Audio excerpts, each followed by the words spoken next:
What up? What up? Hope everybody doing good. Man, I want to talk about the pandemic with you guys in sports. Also, I want you guys to hit that like button and hit that subscribe button to help me grow the channel. Last year this time, man, it was sad. It wasn't no live sports on TV. The US it went on lockdown. Entertainment that came all the way to a halt. For its music, sports, wasn't nothing going on.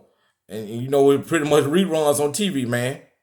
I can remember Dallas Mavericks owner Mark Cuban being told halfway through the game versus the Denver Nuggets that the NBA was suspending his operation. That guy looked so sad when he heard the news. And after the NBA shut its operation down, a few more sporting organizations started to close their business. The hockey shut down. Major League Baseball suspended its operation. The NCAA, they didn't have the tournament, the 64 tournament.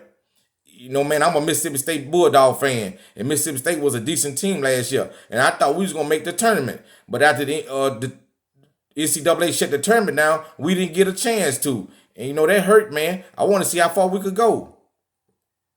But the NBA returned and came back. They was the first one to come back. The NBA, they came back with the bubble, and that was a good idea on the NBA's behalf.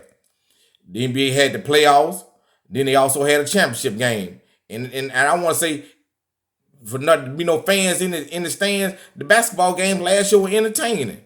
Then the hockey came with its version of the bubble. Hockey had the playoffs and had a championship. Hockey did well. I liked what I seen for them two organizations. Now, the damage pretty much been done already with what you got: hockey, baseball, basketball, and football shut down. And then they can't make the money like they want.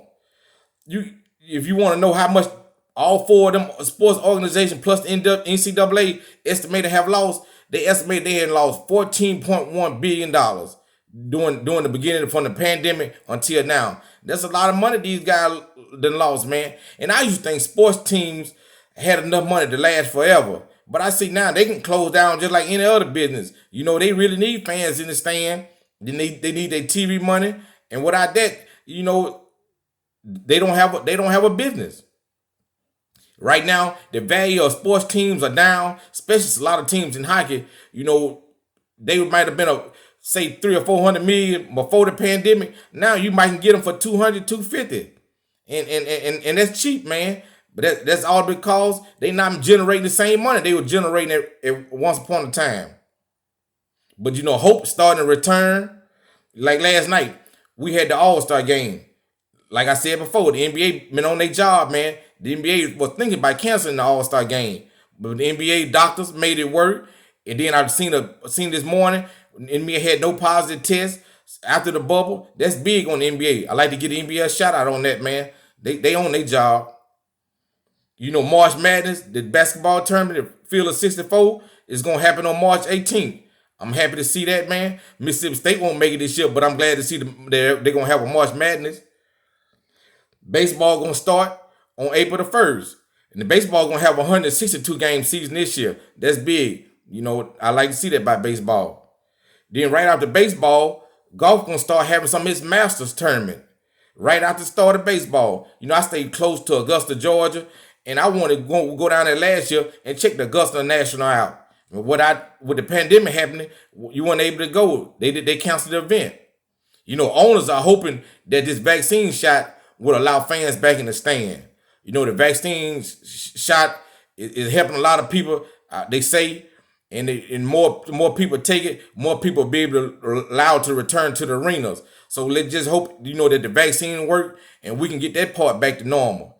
When you go to a game in the near future, it's going to be totally different for some of you guys, man. They're going to be offering a cashless, touchless, and tickless experience. Basically, you ain't gonna have no hand ticket. You're gonna probably do it like you've been doing it off your phone for paying for your food and stuff. You're gonna do it. You're gonna do it with your card. No more cash, exchanging of cash. It's gonna be real different, guys. Many states they have started increasing the limit of people that can come back to the game. It was some states were like 2,500 in certain arenas. They probably lifting it up to 4,000 to 5,000. Some probably going up even more than that. It just depends on how bad their COVID cases is in that area. But this gonna still be a slow process just to get everything back like we want, man. And like I said before, I just had to do this story to show you guys how much they done lost since the start of the pandemic. Also, I want to hear what you guys think about this. Also, hit that like button, hit that subscribe button. Help me grow the channel. And thank you.